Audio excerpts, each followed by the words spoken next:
The twin suns of Galda 9 burned high in the copper skies as the Xenotrials commenced.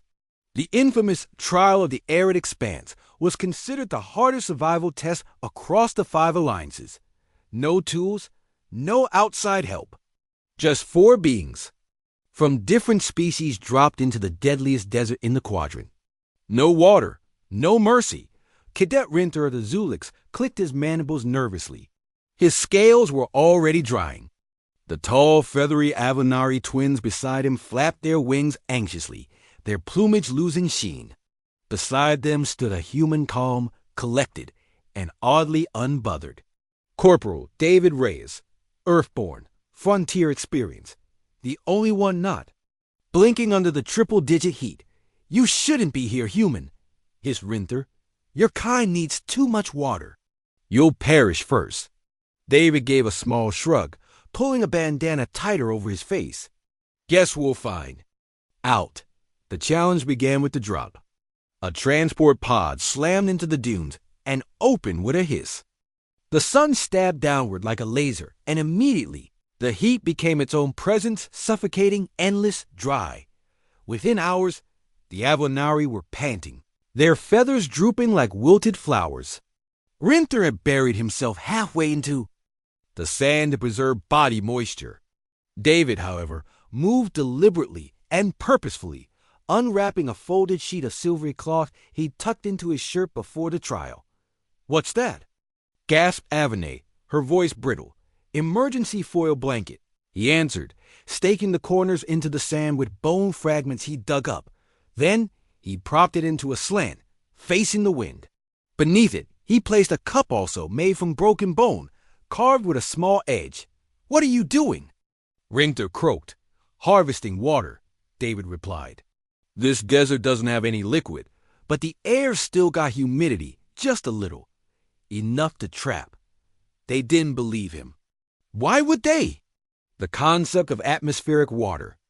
Extraction was primitive to many species that relied on engineered hydration or internal storage. But as hours passed and the others wilted, David stayed focused, rotating his makeshift condenser, funneling every drop that condensed on the underside into the cup dot. By the second nightfall, the twins were delirious. Their shrieks echoed across the dunes as one collapsed. Rinter attempted to chew his own shed skin to extract moisture. David sat cross-legged, sipping slowly from his tiny cup. Sweat beaded on his brow, but it wasn't lost. His clothes were baggy, layered, cotton, designed to whip moisture back toward his skin.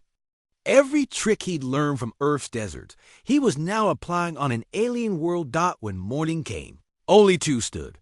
Rinter, who crawled pitifully behind David for shade, and David himself, sunburned, sand-caked, but alive. "You dot. "Cheated," Rinter whispered. "No tools allowed," David replied. "But I didn't bring this from outside. Just use what I had: heat, airflow, sand, and instinct. That's what survival means." Above, the judges watched from orbit. The Galari admiral rubbed his ridged jaw thoughtfully. "That human. He extracted water from air?" Another judge nodded.